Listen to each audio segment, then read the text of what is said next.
بسم اللہ الرحمن الرحیم۔ السلام علیکم ناظرین، آج اس ویڈیو میں ہم نہ صرف ان بہنوں اور بھائیوں کی ظاہری اور باطنی مشکلات کا تذکرہ کریں گے جو کہ بیرون ملک قیام پذیر ہیں، بلکہ ان کی مشکلات کا بے حد مجرب اور آسان روحانی حل بھی انہیں بتائیں گے۔ ناظرین، بیرون ملک مقیم افراد سب سے زیادہ جس مسئلے میں مبتلا ہوتے ہیں وہ مسئلہ ان کی اولاد کا ہے۔ یورپ میں اولاد کے بارے میں قوانین کچھ ایسے سخت ہیں کہ والدین اپنی اولاد کو کسی غلط کام سے روک بھی نہیں سکتے۔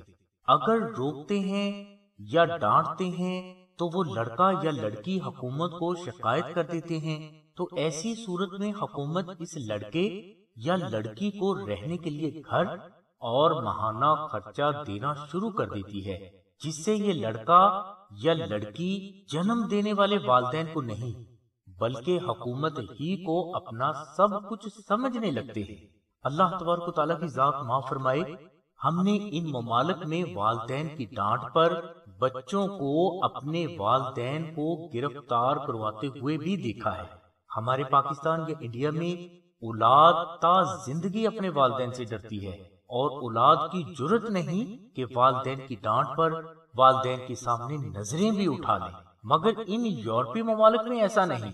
ان یورپی ممالک کا یہ حال ہے کہ والدین تا زندگی اپنی اولاد سے ڈرتے رہتے ہیں اور یہ والدین اپنی اولاد کی بدتمیزی کو برداشت کرنے پر تا زندگی مجبور رہتے ہیں۔ اس کے علاوہ ان افراد کو اپنی بیٹیوں کی شادی کے لیے اچھے رشتے بھی نہیں ملتے۔ عیاشی، شراب، جوا اور گناہ عام ہونے کی وجہ سے یہ ضروری نہیں کہ یہ افراد اپنی بیٹیوں کا نکاح جہاں کریں گے وہ نکاح ہمیشہ قائم رہے گا۔ اس لیے ان افراد کو کوئی ایسا لڑکا درکار ہوتا ہے جس میں برداشت کا مادہ زیادہ ہو، اور ایسے لڑکے یورپ میں بہت ہی کم ملتے ہیں، اور اسی وجہ سے بہت کم افراد یورپ میں ایسے ہیں جو ایک ہی شادی کر کے راضی ہو جاتے ہیں۔ لہذا یہ بھی ان کے لیے ایک بے حد پیچیدہ مسئلہ ہے۔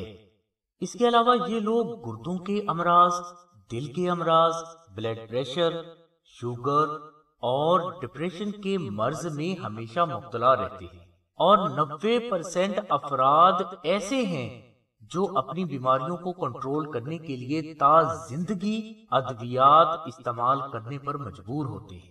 اگر ان افراد کی بیویاں پاکستانی، انڈین یا بنگلہ دیشی ہوں تو معمولی اور بے بنیاد باتوں پر خاوند مار پیٹ بھی شروع کر دیتا ہے۔ چونکہ یہ عورتیں اپنے خاوند کے سامنے نظریں نہیں اٹھاتی، اس لیے مار پیٹ اکثر ان کا مقدر ہی ہوتا ہے۔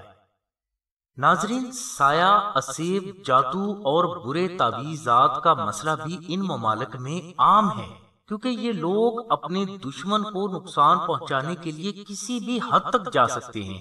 اس لیے جو ہمارے تجربہ و مشاہدہ میں آیا ہے، اس کے مطابق یہ لوگ چائنا، انڈیا، پاکستان، بنگلہ دیش، مصر اور ایران میں موجود عاملوں کو بے حد پیسہ بھجوا کر اپنے دشمن کو نقصان پہنچانے کے لیے کالا علم، کالا جادو یا شیطانی تعویذات کروانے سے بھی گریز نہیں کرتے۔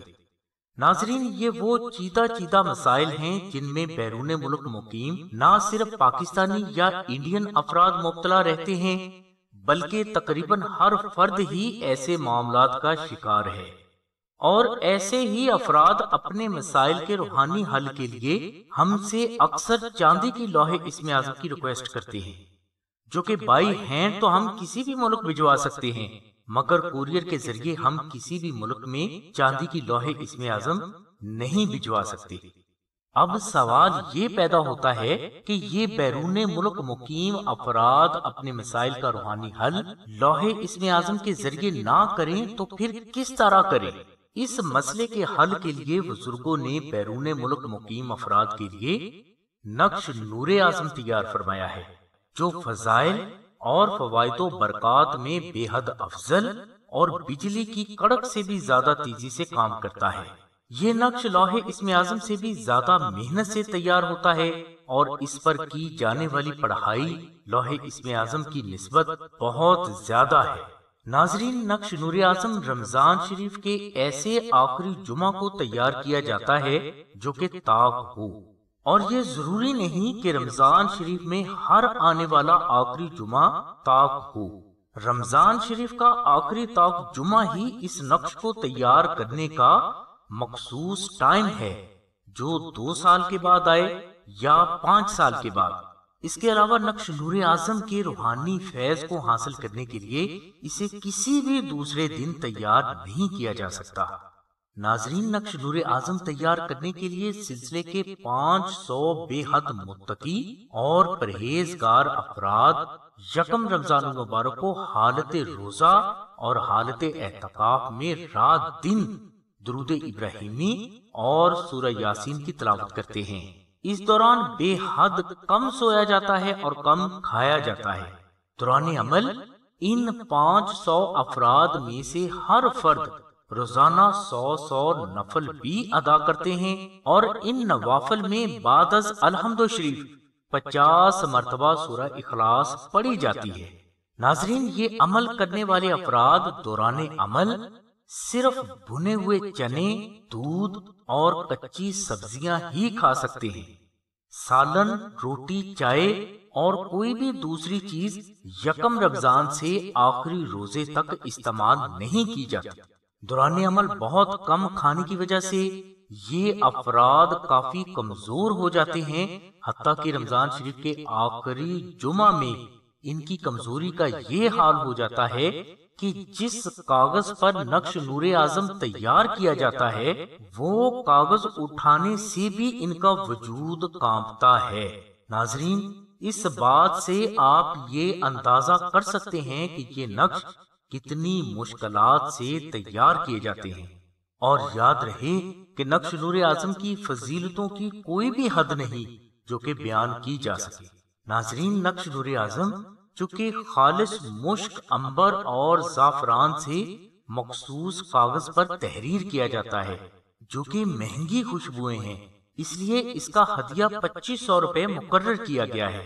اگر کوئی فرد نقش نور اعظم کو حاصل کرنا چاہتا ہے تو وہ ڈسکرپشن میں موجود نمبرز پر رابطہ کر کے 2500 روپے اور کوریئر یعنی ڈاک کے پیسے جمع کروائے، اور اسی نمبر پر اپنا نام، والدہ کا نام، مقصد اور اپنا مکمل ایڈریس لکھوائے یا SMS کرے۔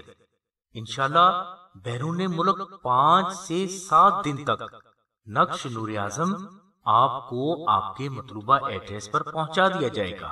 نقش وصول ہونے کے بعد آپ ہمیں اطلاع کریں تاکہ آپ کو اس نقش کے استعمال کا مکمل طریقہ بتایا اور سمجھایا جا سکے۔ ناظرین، ہدیہ کسی بھی نقش کے روحانی فیض کے ظہور کے لیے بے حد ضروری ہوتا ہے، جو کہ حدیث مبارکہ سے ثابت بھی ہے، اور آپ کا ادا کردہ ہدیہ اللہ کے ذکر کے فروغ کے لیے ہی استعمال کیا جاتا ہے۔ ہدیہ کی اہمیت و فضیلت پر بھی ہم نے خصوصی بیان تیار کیا ہے، جس کا لنک ہم نے ڈسکرپشن میں دے دیا ہے۔